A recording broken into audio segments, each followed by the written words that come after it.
Welcome to Burlap Teachers. Enjoy the video. In this video, I will show how to make dark chocolate quinoa crisps. We'll start by gathering our simple ingredients.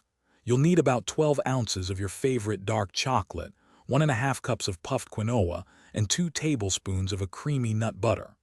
For an extra touch, consider adding a sprinkle of flaky sea salt. Remember to use puffed quinoa, which is already popped, to achieve that perfect crispy texture in your treats. Next, let's melt our chocolate. Begin by finely chopping your 12 ounces of dark chocolate.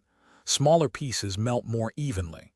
You can melt 2/3 of it in the microwave, heating in short 30-second intervals and stirring thoroughly between each until it's smooth.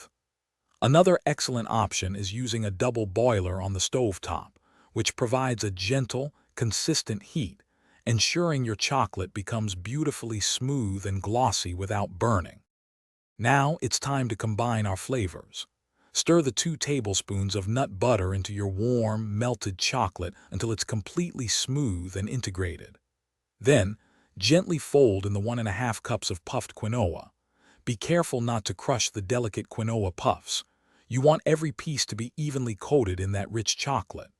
For a professional touch and a better snap, stir in the remaining 1/3 of your finely chopped chocolate. Finally, let's shape and set our delicious crisps.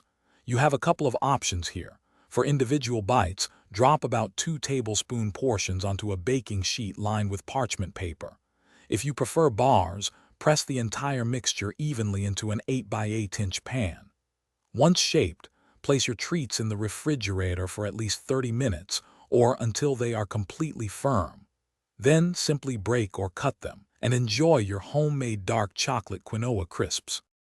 Thanks for watching. Consider subscribing if this video helped you.